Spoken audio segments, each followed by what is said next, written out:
Evil Night Express presents a true story.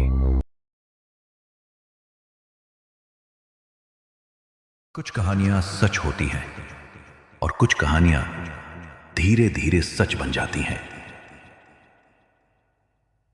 आज की कहानी एक मॉडर्न बिल्डिंग के अंदर छिपे उस राज की है जो लिफ्ट के दूसरे मंजिल पर चुपचाप चिल्लाता है, लेकिन कोई सुनता ही नहीं। मैं अभी मुंबई शिफ्ट हुआ था।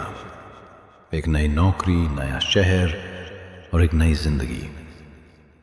फ्लैट मिला था 17वीं मंजिल पर एक मॉडर्न हाई राइज बिल्डिंग में। नाम था स्काई क्रेस्ट टावर। सब कुछ एकदम परफेक्ट था। टाइट सिक्योरिटी, स्मार्ट इंटरकॉम और एक स्मूथ ऑटोमेटिक लिफ्ट। लेकिन एक चीज थी जो अजीब लगी। लिफ्ट के बटन पैनल में 2 नंबर का बटन था ही नहीं और एक पुराना स्टिकर चिपका था, 2nd floor under maintenance, do not press. मुझे लगा नॉर्मल होगा, शायद कंस्ट्रक्शन का कुछ काम चल रहा होगा। पर एक दिन रात में गार्ड मनोज मिल गया। नशे सी आवाज में बोला, सर दूसरे मंजिल पे मत जाना, उस फ्लोर ने आज तक किसी को वापस नहीं भेजा। एक रात शाम के 11 बजे मैं काम से वापस आया। लिफ्ट में चढ़ा बिल्कुल अकेला। जैसे ही 17 का बटन दबाया, गलती से 2 का बटन भी दब गया। लिफ्ट रुक गई दूसरी मंजिल पर। दरवाजा धीरे धीरे खुला और अंदर से कोई भी नहीं आया। सिर्फ एक ठंडी हवा का झोंका अंदर घुसा। कॉरिडोर अंधेरा था। ट्यूबलाइट्स बस फलक फलक करके जल रही थी और एक लाल इमरजेंसी लाइट ब्लिंक कर रही थी। मैंने सोचा लिफ्ट खुद ही बंद हो जाएगी, लेकिन वो दरवाजा खुला ही रहा। फिर मैंने धीरे से अंदर झांका और मुझे लगा कोई पीछे चल रहा है। एक छोटी लड़की, सफेद कपड़े पहने हुए, लेकिन पैर जमीन से थोड़े ऊपर थे।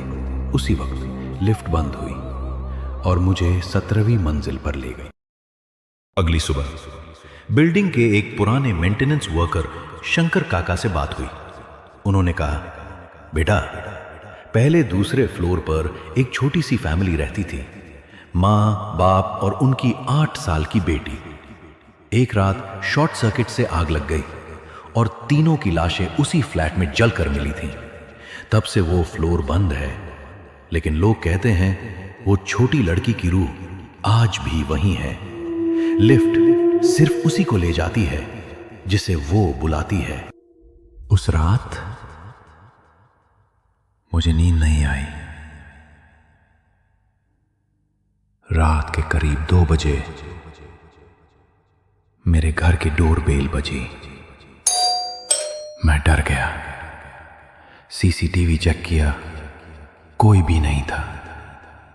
लेकिन फ्लोर की मोशन सेंसर लाइट ऑन थी। थोड़ी देर बाद फोन पर एक नोटिफिकेशन आया, lift is on 2nd floor. मेरा दिल जोर जोर से धड़कने लगा। मैंने फोन रखा ही था कि तभी एक बच्ची की आवाज आई, भैया लिफ्ट में चलो ना, मम्मी बुला रही हैं। मेरे कान के पास एक सर्द ठंडक महसूस हुई, लेकिन सामने कोई नहीं था। अगले दिन मैंने तय कर लिया, अब ये बिल्डिंग मुझे छोड़नी ही होगी। पर जाने से पहले एक बार सीसीटीवी देखने का मन हुआ। 2:01 की फुटेज थी। मैं हॉल में अकेला खड़ा था और कैमरे में मैं बस एक दिशा में देख रहा था, लेकिन मेरे सामने एक छोटी सी लड़की खड़ी थी, सफेद फ्रॉक में, मगर वो कैमरे में दिख ही नहीं रही थी। मैं उस ओर लगातार देख रहा था और वो मेरे कान के पास कुछ कह रही थी। मैं आखिरकार वो बिल्डिंग छोड़कर चला गया। लेकिन अब भी कभी कभी रात को सपनों में वो लिफ्ट फिर से नजर आती है और एक आवाज आती है, दूसरे मंजिल पे आ जाओ ना भैया। और जब मैं आंखें खोलता हूं लिफ्ट का दरवाजा मेरे बेडरूम के सामने खुला हुआ होता है। कहीं आपकी बिल्डिंग में भी कोई मंजिल तो बंद नहीं? अगली बार लिफ्ट का बटन दबाने से पहले जरा सोच लेना।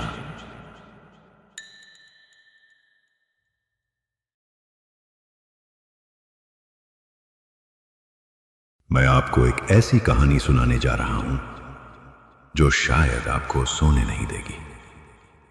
यह कहानी है 2014 की, जहां कोलकाता के हावड़ा इलाके में एक लड़की की मौत ने पूरे अपार्टमेंट को शापित बना दिया था। हावड़ा के बीटी रोड पर एक पुराना 7 मंजिला अपार्टमेंट, किरण रेसिडेंसी।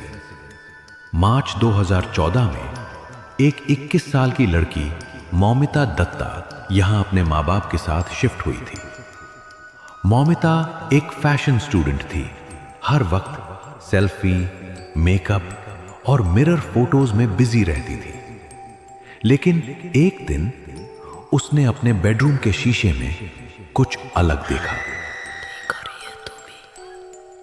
उसकी मां कहती थी मौमिता बदल गई थी। चुपचाप रहना, रात को शीशे के सामने घंटों तक बैठना बिना हिले। फिर एक दिन उसकी डायरी मिली जिसमें लिखा था, वो मुझे बुलाती है, शीशे के पीछे रहती है, कहती है मैं भी उसके जैसी खूबसूरत बन जाऊंगी हमेशा के लिए। रात थी 21 मार्च 2014। मौमिता ने डिनर नहीं किया, अपना कमरा लॉक कर लिया। 3:03 एक जोर की चीख पूरे अपार्टमेंट में गूंज उठी। जब दरवाजा तोड़ा गया, मौमिता का शरीर शीशे के सामने पड़ा था। आंखें खुली हुई और चेहरा ऐसा जैसे उसने कुछ भूतिया देखा हो। लेकिन शीशे में मौमिता की परछाई गायब थी। पोस्टमार्टम में लिखा गया कार्डियक अरेस्ट। लेकिन जिस नर्स ने उसकी बॉडी देखी, उसने कहा उसकी आंखों में आखिरी चीज वो मौमिता खुद नहीं। फ्लैट 702 को बंद कर दिया गया। लेकिन 2 महीने बाद एक नए कपल ने उसे किराए पर लिया। नई बहू निकिता कहती थी बाथरूम के शीशे में एक लड़की की परछाई दिखती थी बिना आंखों के। एक रात सीसीटीवी लगवाया गया। सुबह जब फुटेज देखा गया, एक लड़की शीशे के अंदर से रेंगती हुई दिखाई दी। कैमरा ग्लिच कर गया और फुटेज करप्ट हो गई। एक लोकल पंडित ने कहा, यह कोई साधारण आत्मा नहीं, यह एक दर्पण शक्ति है। ऐसी शक्तियां उन शीशों में होती हैं जिनमें किसी की मौत के वक्त उसकी आत्मा कैद हो जाती है। शीशा तोड़ने की कई बार कोशिश की गई। हर बार शीशा दरकता, लेकिन कभी नहीं टूटा। आखिरी बार जब फ्लैट से चीजें निकाली जा रही थी, एक मजदूर बोला, शीशा उठाया तो मेरे चेहरे की जगह मौमिता का चेहरा था और उसने आंख मारकर मुस्कुरा दी। फ्लैट 702 आज भी बंद है। शीशा वहां अब भी रखा है। लोग कहते हैं अगर कोई लड़की उस बिल्डिंग के सामने सेल्फी लेती है तो उस फोटो में एक और अनजान चेहरा होता है। 2014 के बाद से 3 रहस्यमयी मौतें हो चुकी हैं, सभी शीशे के सामने।